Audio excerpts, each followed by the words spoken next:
So Goa Marathi film फेस्टिवलमध्ये पहिल्यांदी premier होतो आहे पिल्लू यावर्षी आणि खूप कमाल एक्सपिरियन्स होता फिल्मचा पण आणि फेस्टिवलचा पण खूप छान एक्सपिरियन्स आहे.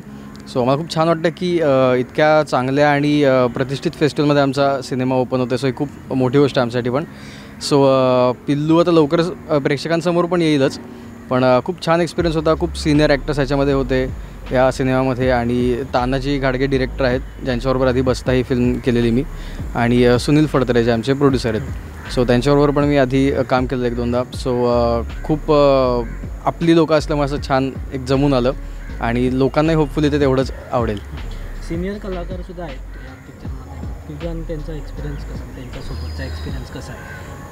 खूप छान होता. म्हणजे त्यात थोडंसं दडपण असतं, पण म्हणजे त्यांचा मोठेपणा आहे की ते त्यांनी सगळं दिमाग जाणून दिलं नाही. म्हणजे मोहन आकाश सर असतील किंवा शशांक शेंडे सर असतील, मालपेकर मॅडम असतील. सो त्यांनी खूप सांभाळून करून घेतलं आणि त्यामुळे त्याचं प्लेआउट पण खूप छान झालं की कुठेही प्रेशर जाणवलं नाही आणि ते म्हणजे फ्रीली सगळ्यांनाच करता आलं जसं त्यांना करायचं आहे ते.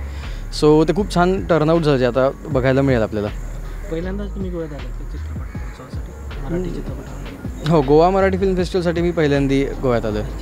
आता यावेळेस इफी पण येणार आहे. हो, त्यावेळेस तुमचा चित्रपट असणार आहे काय माहीत नाही. होपफुली असेल. मागच्या इफीला आमचा बस्ता होता तेव्हा आलेलो. यावेळी पण इफीला असेल तर नक्कीच येईन.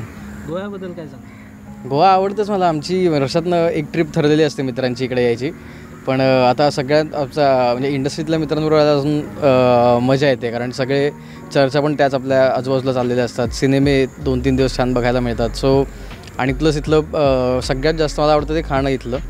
सो त्यामुळे खूप मजा येते. सो एन्जॉय करतो मी सगळंच.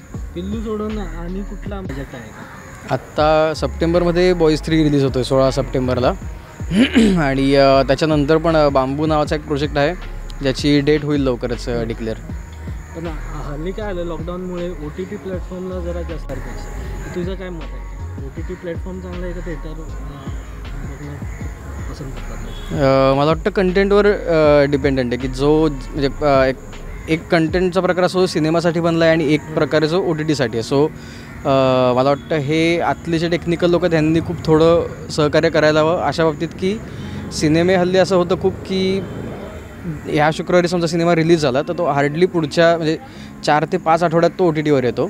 सो मला वाटतं ती गॅप जर वाढली, म्हणजे मिनिमम 3-4 महिन्यांच्या गॅपनी जर तो OTTवर आला तर थिएटरला लवकर आणि जास्त येतील लोक. OTTवर खूप लवकर आल्यामुळे तो होतं की अरे अच्छा आला आहे का, OTTवर आल्यावर बघूयात. तर तो इतक्या लवकर येतो त्यामुळे ते एक्साइटमेंट एवढी राहत नाही थिएटरसाठीची. सो तो गॅप जरासा वाढला पाहिजे असं मला पर्सनली वाटतं. तुझे एक पिक्चरमध्ये असं आहे तुझे रोल आहेत ते फ्री किंवा रावडी टाईप, असं म्हणजे बिंदास कॅटेगरीचा. हां. सो सिरियस रोल तुला करायला आवडत नाही का? नाही मला आवडतं करायला, खरं तर खूप आवडतं. पण आता झालं असं की मध्ये पण मी एक केलेली फिल्म गजेंद्र अहिरे सरांबरोबर, त्याच्या सुनील फडतरेच होते तेव्हा पण, सुनील फडतरे सर. सो ती नेमकी यायची राहिली अजून. सो त्यात पण एक खूप छान सेन्सिबल सिरियस रोल आहे. आणि अगेन तुम्ही आता पिल्लू पण बघाल, सो पिल्लूमध्ये पण असं एक वेगळी साईड बघायला मिळेल, थोडा सेन्सिबल आणि बराच सिरियस नाही म्हणणार मी, पण सेन्सिबल कॅरेक्टर आहे ते बरंच.